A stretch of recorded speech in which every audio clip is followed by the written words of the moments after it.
Adquiram livros e cursos sobre a fé católica, clicando nos links na descrição.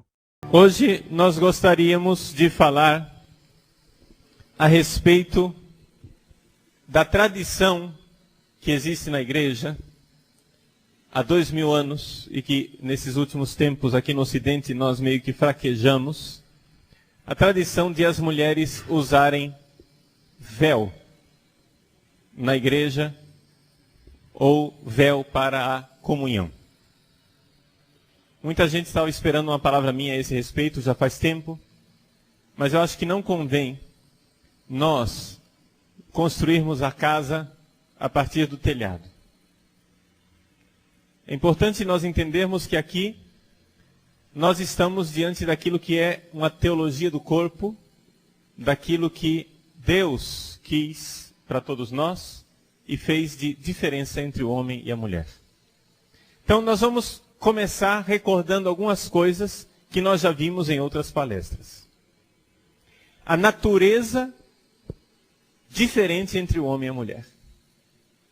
Vamos olhar para aquilo que é a virtude do homem, para aquilo que é a virtude da mulher. O homem virtuoso e a mulher virtuosa, depois do pecado original, é uma coisa bem diferente daquilo que nós poderíamos aqui supostamente imaginar na teoria. Nós temos que partir da realidade do pecado original. Qual é a realidade que nós tínhamos na criação? Quando Deus criou Adão, quando Deus criou Eva. Havia, com Adão e Eva, uma nudez onde não havia vergonha. Não havia vergonha pela nudez. O homem e a mulher, o corpo do homem e o corpo da mulher era um ícone e não um ídolo. Estão lembrados disso? Então, o homem podia olhar para o corpo da mulher desnudo e ali ver uma vitrine, um corpo translúcido que o conduzia para Deus, para a adoração de Deus. Enquanto, depois do pecado original, o homem olha para a mulher e o corpo dela, então, se transforma num ídolo. Se transforma numa realidade que tem a tendência de tomar o lugar de Deus. É por isso, então, que nós temos dois típicos pecados do homem e da mulher. O pecado da mulher e do homem são bem diferentes, a tendência do homem e da mulher marcados pelo pecado original. A tendência do homem é ser um voyeur, é um sujeito que vê, que investiga e que com o olhar vai selecionando o produto, né? O objeto do seu olhar. O homem tem uma tendência de olhar para a mulher e selecioná-la como quem seleciona maçãs num tabuleiro na feira. Essa sim, essa não, essa sim, essa não. Objeto. Por isso que a pornografia é um pecado tipicamente masculino. Vocês estão recordados? Quem costuma ver revista, site, foto de pessoas desnudas? É homem. Quem vê revista de mulher nua é homem. Quem vê revista de homem nu é homem. Por quê? Porque a tendência da mulher não é ver. A tendência da mulher é mostrar. A tendência da mulher é se despir. A mulher tem, nessa sua própria natureza, a tendência de se mostrar para os homens. Agora, ela pode fazer isso de uma forma virtuosa. Ela pode fazer isso de uma forma completamente marcada pelo pecado original. Então, aqui que está a grande diferença entre o homem e a mulher. Se você nivela o homem e a mulher e diz que os dois são iguais, então o comportamento dos dois com relação ao vestir deveria ser o mesmo. Mas qualquer um que tenha os pés cravados no chão enxerga que o jeito de um homem se relacionar com as vestimentas é diferente do jeito de uma mulher se relacionar com as vestimentas. Um homem vai se preparar para a festa. Geralmente, em meia hora está tudo feito. Uma mulher vai se preparar para a festa, é um ritual que não acaba mais nunca. Não é? É um negócio assim, é uma função, né? Então, vejam.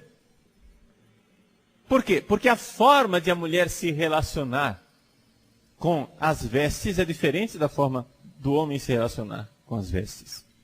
Então, para a mulher, a virtude da modéstia é fundamental. Porque exatamente o pecado da mulher, a tendência dela é a falta de modéstia. É o despudor. Entendem? A moda atual, ela é toda feita para que a mulher provoque o homem para o pecado. A moda atual é pensada desta forma. A moda feminina é pensada para provocar uma reação sexual no homem. E isto é absoluta e total falta de caridade para com os homens. Está entendendo? Então, você vai dizer, padre, qual é a medida? Qual é a medida? Até onde pode o decote? Até onde pode a manga? Até onde pode a saia? Gente, não existe nenhuma regra bíblica e nenhuma regra canônica com relação a isso. A regra é o corpo do seu irmão, do seu companheiro, do homem que está olhando para você. Essa é a regra. Você está provocando. As mulheres não precisam fazer uma faculdade.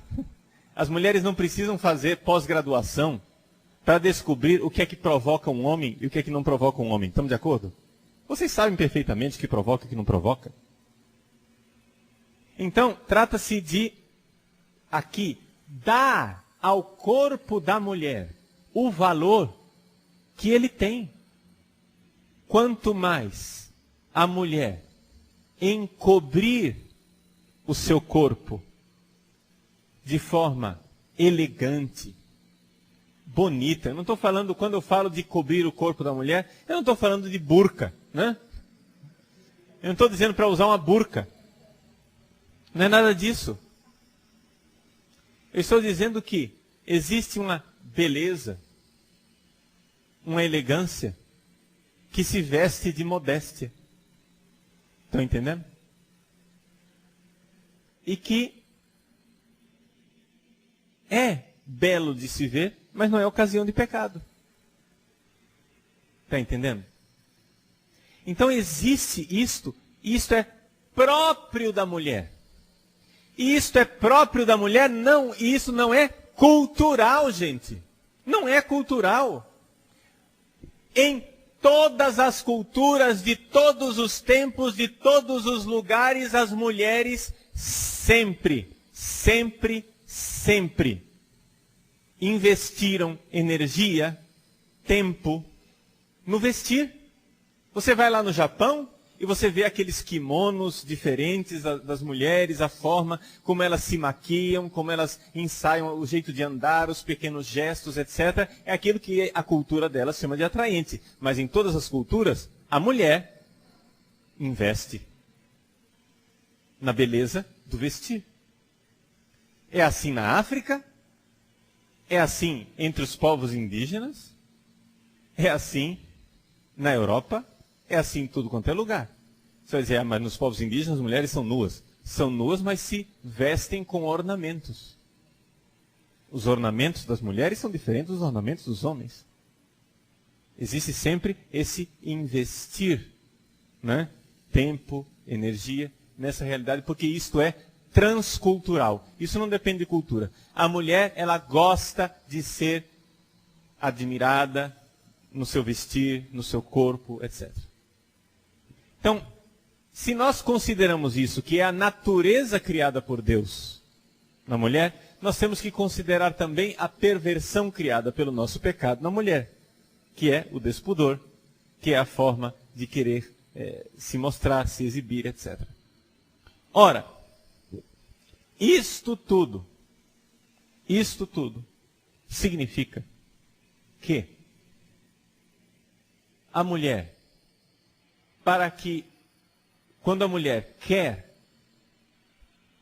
entrar no mundo espiritual, é necessário que de alguma forma ela cubra o seu corpo.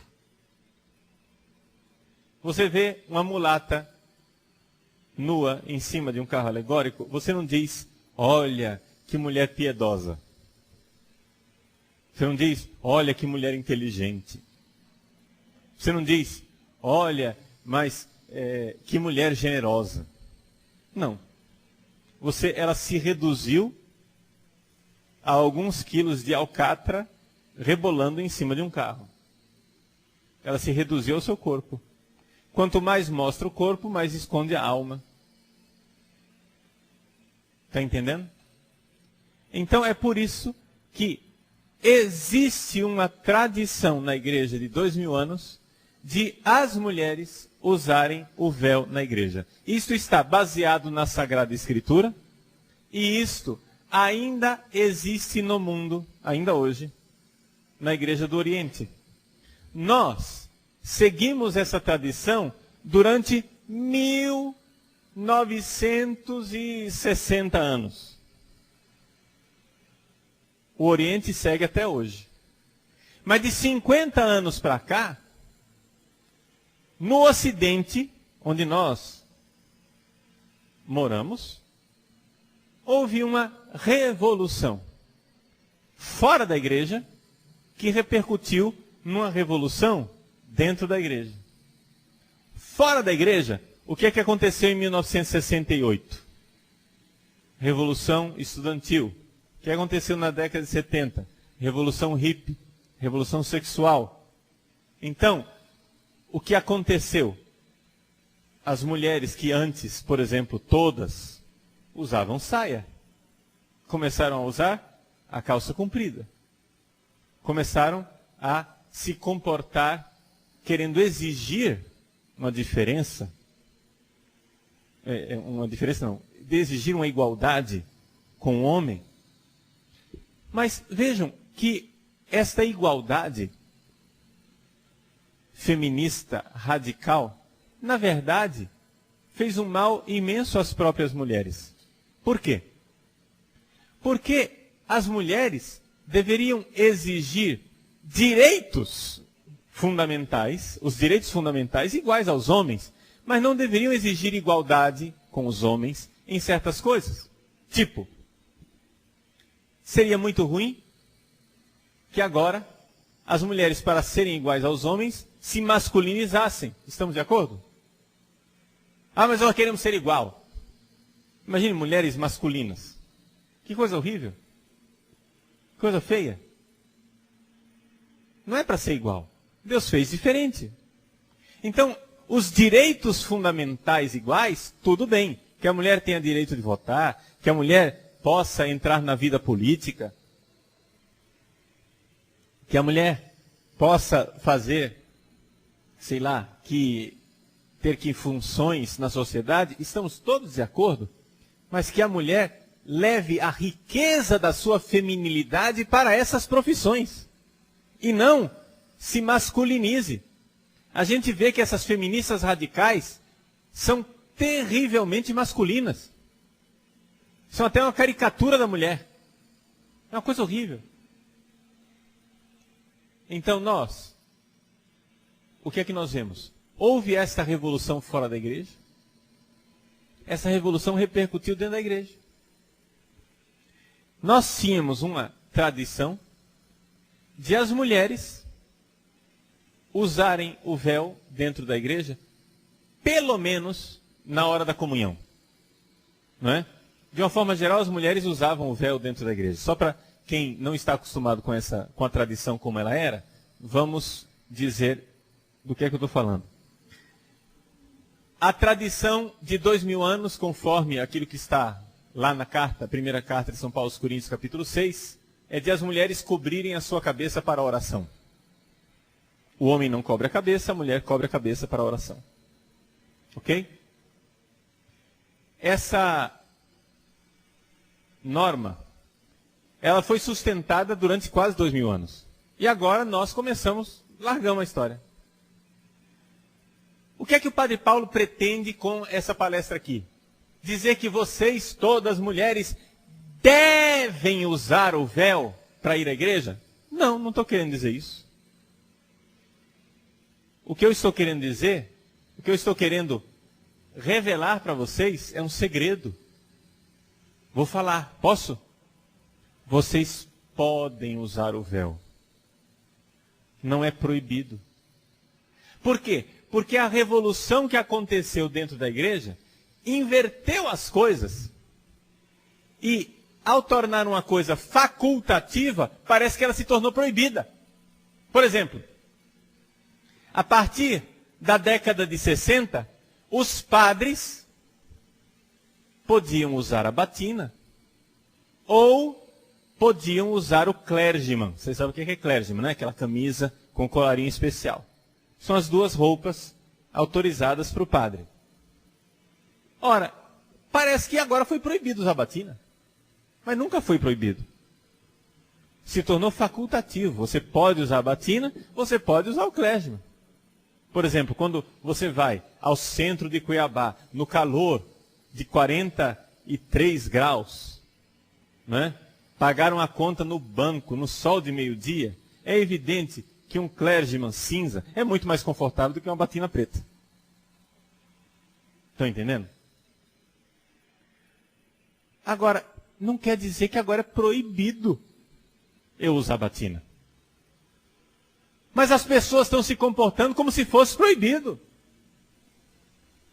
Ou seja, o pessoal vê o Padre Paulo Ricardo de batina preta e diz, olha só, é um conservador, esse pessoal da direitona, né? O pessoal da direitona, essa direita radical, tradicionalista, não sei o que, tal, fechada. Gente, você dá licença de eu me vestir como eu quiser? Eu tenho o direito de usar batina? E eu não estou obrigando você, que é padre e discorda de mim, a usá-la. Mas, por favor, me deixe em paz, rapaz. Vai cuidar da sua vida, que eu cuido da minha. Se eu quero usar batina, isso é problema meu. E deixa eu dizer uma coisa, o povo gosta. O povo chega a brilhar os olhos quando vê um padre de batina. O povo católico. Né? O povo católico. O povo gosta, porque gosta de ver os seus sacerdotes identificados na veste tradicional. Gente, isso é coisa que está dentro, isso está arraigado, isso está profundamente enraizado na nossa identidade cultural. E isto faz parte dos arquétipos, digamos assim. Dos nossos arquétipos. Por exemplo, o véu faz parte dos nossos arquétipos. Por quê? Por exemplo, por que é que apesar de toda a revolução sexual, de todo o feminismo, da mulherada queimando sutiã na praça, na hora de casar, todas elas querem usar véu e grinalda? Todas é exagero, mas pelo menos 99,9% dos casamentos que a gente assiste, né? Tá lá todo mundo de véu. Mas por que ela usa véu para casar? Por que é que uma noiva sem véu parece incompleta? Por que é que falta alguma coisa? Por que é que as mulheres para se casar não usam calça jeans? Hein? Por que é que as mulheres para se casar não vão de moletom? Não é? Por quê? Porque existe algo enraizado profundamente na cultura e na identidade da mulher, que naquele ato em que ela é mais mulher do que em qualquer outro ato da vida dela, ela precisa colocar a farda dela de mulher. Ou seja, ela precisa se vestir de mulher. E quer queira, quer não, não é? É realmente um vestido longo, bem vestida, de véu. E assim é que se faz uma noiva, que se enfeita, como diz a Sagrada Escritura, né? Ela se enfeita para o seu esposo. Isso é próprio da mulher. Por que que causa tanta sensação o vestido da noiva, mas ninguém comenta o terno do noivo? Já notaram isso? Por que que o vestido da noiva é que é a sensação da festa e o terno do noivo não significa grande coisa? Por mais que ele seja elegante, por mais que ele esteja bem vestido. Por quê? Porque faz parte da identidade feminina e isso está arraigado no nosso próprio ser. Então, qual é o relacionamento dos seres humanos com nosso Senhor Jesus Cristo? Nós, igreja, somos a esposa que aguarda o esposo. Agora o que acontece é o seguinte, a igreja inteira é a esposa que aguarda o esposo, Cristo. Agora acontece, gente, que vocês vão de compreender que existe uma dificuldade enorme de um padre, como é o padre Paulo Ricardo, né, ou qualquer outro homem, simbolizar a esposa. Vocês olham para mim e não funciona. Né? Vocês olham para minha cara e não tem como pensar numa esposa. Né? Os neurônios entram em curto-circuito. Não funciona. E quem é que pode então simbolizar a esposa de forma adequada, visual, simbólica? A igreja esposa que aguarda o esposo é a mulher. Por isso, nas assembleias eucarísticas, quando nós, como igreja, nos reunimos para celebrar a Santa Missa, havia sempre esta tradição de as mulheres simbolizarem, não é, esta igreja esposa que aguarda o esposo. A realidade da mulher que é preciosa, que se prepara para o seu esposo. O pessoal mais antigo, né, eu ia dizer qual era a tradição, que o pessoal mais novo não sabe, como era antigamente. Antigamente, nós tínhamos a tradição das mulheres usarem o véu na igreja. Vejam só, que esse véu de rendas, não é? É algo típico do Ocidente de alguns séculos para cá. No Oriente, elas continuam usando cobrir a cabeça, mas elas cobrem a cabeça com um lenço. Tá? As mulheres cobrem a cabeça com lenço. Por quê? Porque a cultura da renda é nossa, do Ocidente. Principalmente dos países mediterrâneos, né?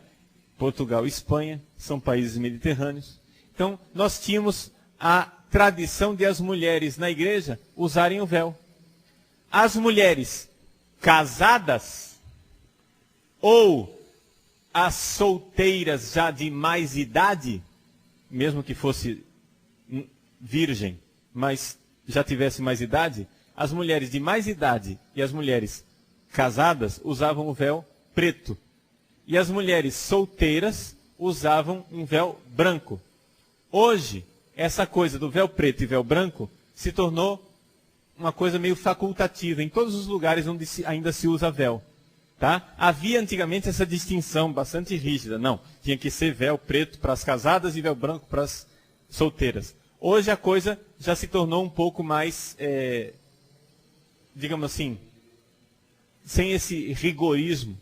Mas por quê? Porque havia o simbolismo mais claro daquela que é solteira com o véu branco ser a virgem que aguarda o esposo. Tanto que, também nas congregações religiosas, as noviças usavam véu branco. Uma vez que elas, aspas, se casavam professando os votos, o véu branco era tirado e colocavam um véu preto. Não é? Então, assim, as casadas que já tinham compromisso com o esposo, colocavam um véu preto. E havia pequenas tradiçõezinhas e protocolos que se seguem ainda hoje. Por exemplo, quando uma mulher vai se apresentar diante do Santo Padre, o Papa, no protocolo do Vaticano, uma mulher que tem audiência privada com o Papa, ela usa um véu preto. Todas, casadas ou solteiras. As únicas mulheres que podem se apresentar diante do Papa com véu branco são as rainhas católicas. Rainha católica. Por exemplo, a rainha Elizabeth é rainha, mas não é católica. Véu preto. Entendeu? Já a rainha da Espanha, católica, véu branco. Está entendendo? Então, são pequenas coisas, mas isso hoje em dia, né, se tornaram quase que mais curiosidades do que a prática do dia a dia. Nos Estados Unidos, onde existem várias comunidades, onde as mulheres estão retomando o uso do véu cada vez mais, nos Estados Unidos não se faz mais a distinção entre véu branco e véu preto. Se usa conforme a roupa, mais combinando com a roupa do que qualquer outra coisa. Tá? Pergunto, mais uma vez, é obrigatório usar o véu? Não.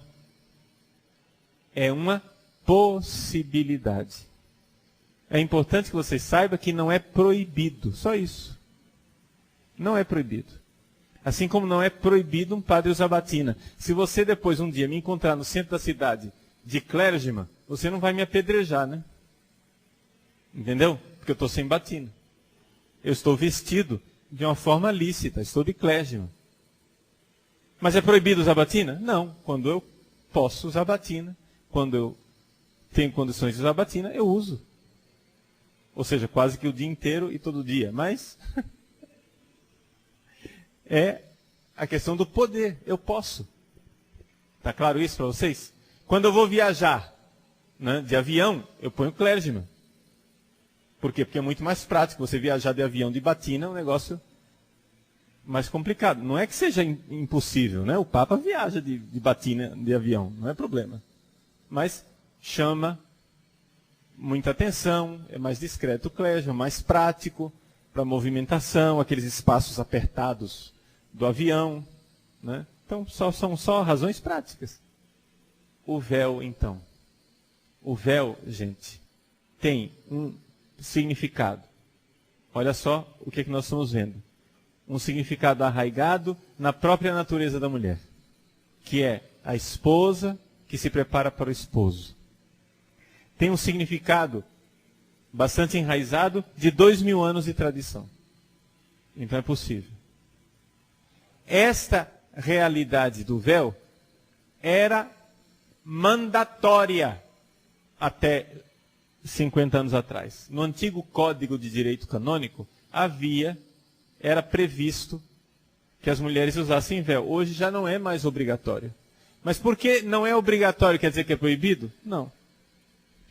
As mulheres, para receber a comunhão, precisavam estar de véu, antigamente. Tanto que antigamente, por exemplo, se alguma mulher ia à igreja, não é? Ela participava da missa sem véu. Mas na hora de receber a comunhão, muitas vezes, uma ficava esperando a outra voltar da comunhão para emprestar o véu. Não é? Acontecia isso. Não é? Ficava esperando. A outra voltava para o banco, passava o véu para ela, ela colocava o véu e ia comungar. Então hoje, na nossa prática do dia a dia, como é que nós podemos implementar o uso do véu nas nossas igrejas? Eu quero ser bem prático para que não haja depois confusão. Primeira coisa, não vamos fazer do véu um cavalo de batalha para dividir as nossas comunidades. Acho que não é isso. Tá? Não é essa a ideia. Se o padre da paróquia onde você participa não tem dificuldades com relação ao fato do uso do véu, então exerça o seu direito. Você teria o direito mesmo assim, tá entendendo? Mesmo que ele não goste, você tem direito de usar. Mas não vamos criar aqui um cavalo de batalha, né, para nós dividirmos as nossas comunidades. Então sejam prudentes. Na comunidade onde vocês participam, se vocês querem usar o véu, primeiro tentem sondar se o padre é ou não é favorável ao uso do véu. Se ele não se opuser, você pode exercer o seu direito. Você não quer ficar durante toda a missa com o véu na cabeça porque você acha que atrapalha, porque você acha que distrai, não é? Então, ponha o véu nos ombros e na hora da comunhão se cubra com o véu e vá comungar. Eu acho que para algumas pessoas isso seria uma sugestão interessante para você iniciar o uso, né? Até se acostumar com aquilo.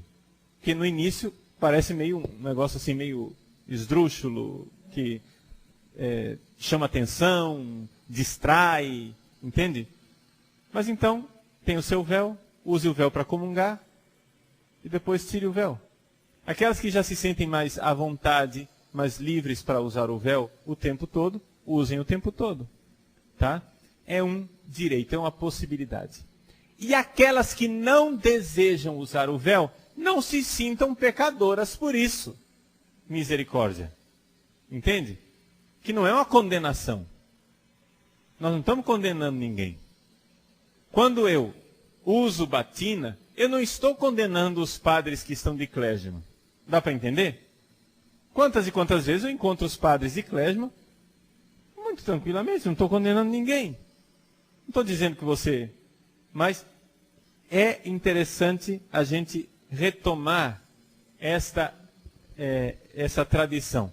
Por que é que eu sou tão favorável a essa tradição do véu para as mulheres? Por uma razão muito simples, gente. Nós precisamos voltar a valorizar aquilo que é feminino. Nós temos que gostar do feminino. O feminismo radical, de alguma forma, ele colocou na cabeça das mulheres que ser mulher não é bom. Feminismo radical. Então, a mulher ela tem que ter uma mentalidade de empresária, ela tem que se vestir como homem, ela tem que ser prática, entende? E isso empobreceu a nossa sociedade. Isso empobreceu. Eu acho que é muito bom nós valorizarmos a mulher. Então, vejam, gente, não é questão, novamente eu insisto, não é questão de tornar o véu uma obrigatoriedade. Tá? Mas é a questão de tornar o véu uma possibilidade. Tá? Valorizar, achar bom. Entende? Valorizar o uso da saia, do véu, da mulher, valorizar o seu corpo, a sua feminilidade. É somente isso. Tá? Acho que tá bem tranquilo isso para vocês. Vocês estão entendendo que eu não estou demonizando a calça comprida, não estou demonizando a falta de véu. Está claro isso? Veja, hoje em dia não se usa mais, porque hoje em dia nós estamos numa tendência de dessacralização das coisas. A igreja, ela reveste de véu tudo aquilo que é sagrado. Mas não sei se você notou, existe uma tendência, até mesmo nas igrejas, não é? De parar de usar véus em tudo. Por exemplo, antigamente todos os sacrários tinham um véu. Hoje, tiraram os véus. Antigamente todas as âmbulas eram cobertas com um véu. Os cálices cobertos com um véu. Tudo aquilo que era sagrado e que é sagrado, a igreja cobre com um véu. Eu acho que é valorização da mulher o uso do véu. Porque o que é sagrado se reveste de véu. Não é? Então existe essa tendência de secularização e profanação do que é sagrado. Veja que ao mesmo tempo que as pessoas pararam de usar véu na igreja, que as mulheres pararam de usar véu na igreja, também se parou de receber a comunhão de joelhos, se parou de receber a comunhão na boca, se parou de manifestar a piedade eucarística de forma mais explícita. Então você veja que o que aconteceu nos últimos 50 anos foi todo um processo de tirar a sacralidade das coisas. E nós agora, seguindo a orientação do Papa Bento XVI, estamos seguindo o processo inverso. Tá? Então é compreensível que a geração mais nova tenha essa sensibilidade. Hoje em dia é muito mais fácil você ver um padre com 25 anos de idade de batina do que um padre de 65 anos de idade de batina. Entendeu? Porque o padre com 65 anos de idade, ele fez parte da geração dos hippies. Entendeu? Ele fez parte da geração do rasga, do acaba, do queima, do tira, do quebra, do revoluciona. Entendeu? Enquanto o jovem hoje, o padre jovem com 25 anos de idade, ele está muito mais sensível para resgatar esses valores do passado, porque ele está vendo as consequências que nós vivemos, o vazio espiritual e existencial que nós vivemos por ter jogado essas coisas fora. Enquanto o pessoal lá com seus 65 anos, 70, é a geração do não precisa. Não precisa, para que isso? Não precisa, não precisa. Esse é o argumento cabal, não precisa. Não é questão de não precisa, gente. É questão de faz bem ou não faz. A batina me recorda quem eu sou. E a primeira missão do padre é ele ter fé naquilo que ele é. Entende? Se eu não creio no que eu sou, que tipo de padre que eu vou ser? Né? A mulher também. O véu, ele precisa, é um dever? Não. Mas é uma possibilidade. É algo que é bom, que é positivo, que ajuda e que lembra a mulher do seu valor, da sua sacralidade e do fato de que ela simboliza a igreja que aguarda o esposo. Olha que coisa bonita, uma mulher que coloca o véu para receber a comunhão. É a noiva que vai na direção do esposo. Gente, isso é de uma realidade tão profunda. Entende? É uma beleza. Agora, porque Padre Paulo está querendo restaurar tudo, porque Padre Paulo é tradicionalista, porque Padre Paulo é direita, porque Padre Paulo é sei o quê. Gente, me desculpem. Esta geração da época dos hippies fez um mundo novo. Eu tenho o direito de não gostar dele. Eu tenho todo o direito de achar que esse mundo lindo que eles criaram, na verdade, é horrível. Eu tenho todo o direito de achar que as mulheres ficaram horríveis. Menos femininas. Entende? Menos modestas. Menos resguardadas pelo véu do mistério. É um direito que eu tenho. E, por acaso, comigo, tem 1950 anos de história. Que está de acordo comigo. Tá? Então, eu acho que nós vamos chegar a um tempo em que nós vamos ver essa nossa época de rasgar véus como sendo uma época triste da nossa história, um capítulo que nós queremos o mais breve possível encerrar para começar uma nova história e retomarmos a nossa caminhada de 2000 anos. Veja, eu não estou aqui dizendo nada contra o Concílio Vaticano II. Por quê? Porque o Concílio Vaticano II não falou de clésima, não falou de batina, não falou de véu, não falou de casula, não falou nada disso. Isso foram coisas que foram feitas depois do Concílio Vaticano II. Se foram feitas depois do Vaticano II, não quer dizer que elas foram feitas pelo Vaticano II e nem por causa do Vaticano II. O que eu quero que vocês enxerguem é o seguinte, que o Vaticano II provocou uma abertura da igreja de diálogo para com o mundo moderno. Esse diálogo ele era bem intencionado.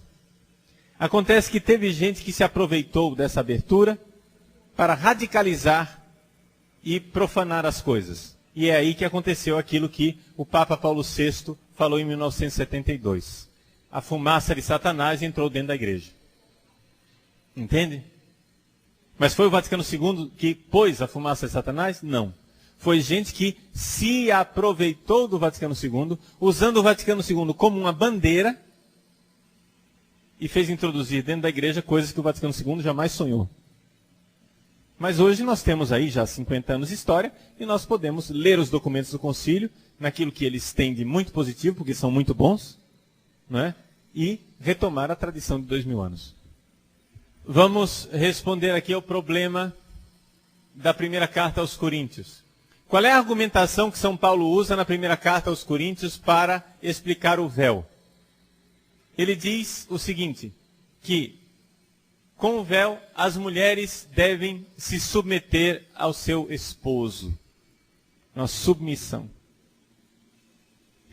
E então muita gente não quer adotar o véu porque significa uma submissão. Nós temos que entender na linguagem de São Paulo, que é essa linguagem da teologia do corpo, o que é que significa isso tudo. Para melhor interpretar a primeira carta aos Coríntios, nós teríamos que ir para a carta aos Efésios. Na carta aos Efésios, São Paulo diz assim, olha só.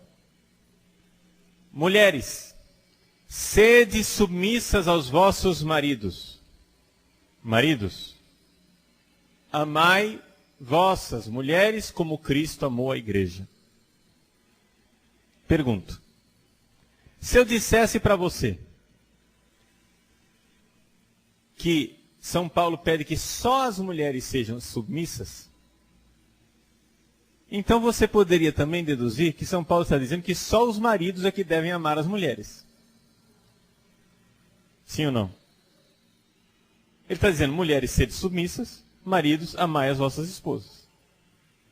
Ora, essa lógica não funciona. Qual é a lógica de São Paulo? A lógica de São Paulo é uma lógica de comparação, é a sacramentalidade, é a comparação do relacionamento entre Cristo e a igreja. Como Cristo é o esposo e a igreja a esposa, assim nós podemos e devemos comparar. Como é que Cristo amou a igreja? Dando a vida por ela. Então, igreja, se submeta a isso, ou seja, aceite este amor total de Cristo. Então a mulher, ela deve se submeter ao seu marido? Sim, desde que o marido esteja fazendo aquilo que Cristo fez pela igreja, ou seja, deu sua vida. Quando São Paulo, usando essa comparação, diz que a mulher deve ser submissa, ele está supondo que o marido está dando a vida por ela. E nisto existe uma verdade fundamental. Vejam só. Em que sentido isso? Vamos lá. Mulheres. Quais eram as histórias que vocês ouviam quando eram crianças? A história da menina, da princesa que está lá num castelo e o príncipe tem que vir, vencer o dragão e dar a vida para resgatar a donzela. Ou a menina que está lá bela adormecida, ele tem que enfrentar uma selva tremenda, etc e tal, para chegar lá, dar um beijo nela e ela despertar. E assim por diante. Todas estas imagens tradicionais, histórias infantis, que falaram ao coração de tantas meninas, falam de uma grande verdade. Qual é a verdade que está por trás? O homem, tendo, por natureza, um corpo mais forte, rijo, ríspido, pronto para a luta, ele é chamado a defender a sua esposa e a prole. Ele é chamado a dar a vida. Então é evidente que na natureza do corpo existe algo do homem que protege, que dá a vida. Então numa batalha, o homem que dá a vida, o homem que protege a esposa, o homem que protege os filhos, não é? É ele quem comanda. Fiquem aqui enquanto eu vou lá e morro por vocês. Entende? Fuja com as crianças. Obedeça. Eu vou morrer por vocês. É esta a verdade que está por trás. Agora, é evidente que hoje a verdade física a diferença física entre o homem e a mulher, é algo que a sociedade tem que tornar irrelevante. Por exemplo, antigamente, para dirigir um caminhão, precisava ser um homem. Por quê? Porque para você ter músculo para girar o volante de um caminhão que não era hidráulico, você precisava ser homem. Hoje, os caminhões são mais fáceis de dirigir em termos de conforto do que dirigir um Fiat Uno. Ou seja, o volante do caminhão é mais fácil do que um Fiat Uno. Entende? Então é evidente que uma mulher hoje pode ser caminhoneira. Está entendendo? A tecnologia e o maquinário tornou irrelevante certas diferenças físicas entre o homem e a mulher. Então, existe uma submissão da mulher e do homem? Sim, mas em que sentido? A submissão ao amor. Entende? Eu nunca vi uma mulher que ficasse ofendida quando você explica para ela que ela tem que se submeter ao seu marido que está morrendo por amor a ela. Ela tem que se submeter a isso. Não se submeter ao bêbado que chega em casa agressivo, batendo em todo mundo. Não é isso que São Paulo está pedindo. São Paulo não está pedindo de você se submeter ao adúltero que desrespeita você e que traz doença venérea para dentro da sua casa. Não é isso. São Paulo está se pedindo que as mulheres se submetam aos seus maridos, se e quando os seus maridos dão a vida por elas, como Cristo deu a vida pela igreja. Aqui que está a coisa. E então, o véu é um símbolo sacramental disto. Entendeu? Desta submissão. Ou seja, as mulheres estão aptas para demonstrar na Eucaristia, tá? Na igreja, esta igreja esposa que se encontra com Cristo e que se submete ao esposo que deu a vida. Se você for ver, tem algo de muito bonito nisso. Não é aqui um chauvinismo sociológico, dizer, né, o homem manda, a mulher obedece. Não é nada disso. Aqui nós devemos nos adaptar aos tempos, às circunstâncias, às realidades, não é? Cada família é organizada de uma forma diferente em termos de distribuição das competências, não é? Distribuição, olha, você cuida disso, eu cuido daquilo. Depende um pouco da geografia da família. Se a mulher trabalha, se a mulher não trabalha, quantos filhos tem, como é que o marido age, etc. Tudo isso é uma coisa que vocês sentem e combinem. Mas nós estamos aqui falando em termos simbólicos a partir daquilo que é a doação de Cristo pela igreja. Vem um problema prático. Para usar véu, é necessário usar saia também? Veja, aqui as mulheres vão entender muito mais do que os homens esse argumento aqui. É uma questão de combinar as roupas. Está entendendo?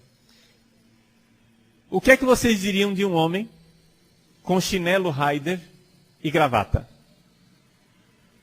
Eu acho que não orna. Não funciona. Não fica bem. Entende? Não faz parte do todo. Então, eu não sou... É proibido usar véu e calça comprida? Não, não é proibido usar véu e calça comprida. Mas é como tem gente que usa gravata, tênis e calça jeans. Tudo bem. Pode até ser uma moda diferente, né? A gente aceita. Gosto, cada um tem o seu, né? A gente não discute, a gente só lamenta. Mas é interessante a gente notar que o véu é como se fosse uma gravata. É algo a mais. Que tem que combinar com aquilo que está embaixo. Então, essa sensibilidade, né, para os homens não é um problema. Né? Para os homens usar calça jeans e véu não é problema nenhum. Mas as mulheres, eu acho que elas já têm uma sensibilidade maior nessa questão de o que é que combina, o que é que orna, o que é que não orna. Eu seria a favor do seguinte: que nós iniciássemos concretamente um movimento consistente nesse país de mulheres que usam saia. Em primeiro lugar.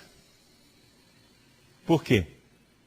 Porque é feminino, porque é belo, porque é modesto, porque é aquilo que é próprio da forma da mulher se vestir.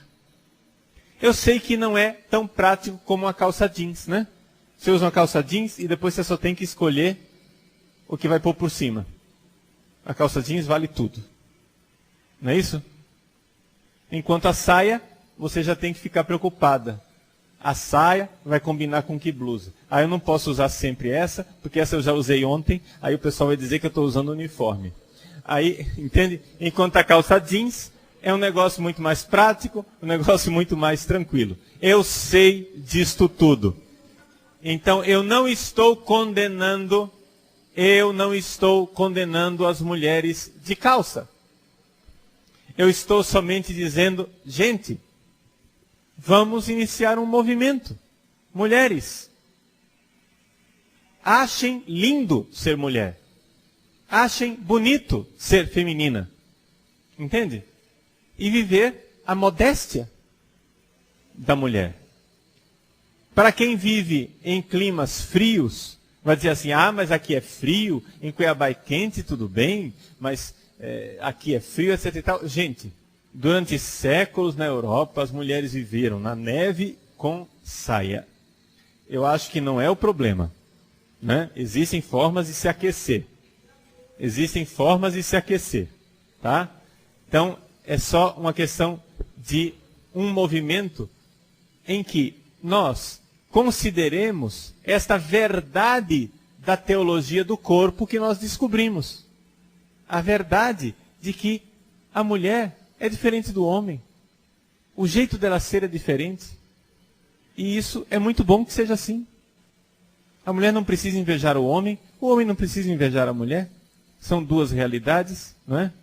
São duas realidades bem diferentes. Qual deve ser o comprimento da saia? Veja, o comprimento da saia é uma realidade, assim, mais ou menos relativa. Vejam, eu não vou entrar aqui num puritanismo exacerbado. Eu acho que existe um limite para a saia. Né? O limite para a saia, quem vai colocar não é o Padre Paulo com uma fita métrica. O limite para a saia, o que vai colocar é um pouco a cultura na qual nós nos encontramos e aquilo que você sabe que irá provocar os homens. Entende? Existem saias que, mesmo compridas, são mais provocantes. Entende? Quando você, por exemplo, põe uma saia comprida, mas põe um talho enorme assim. Então, o critério é a reação cultural. Só que tem essa relatividade, ela tem um limite. Ela tem um limite. E eu gosto de colocar como critério, não o critério objetivo dos centímetros. Mostra o joelho ou não mostra o joelho. Mas é a sensibilidade. Você vai formando o seu coração na sensibilidade de notar o que é que provoca os homens e o que é que não provoca os homens. E assim, educada nessa sensibilidade, você vai se educar para a modéstia.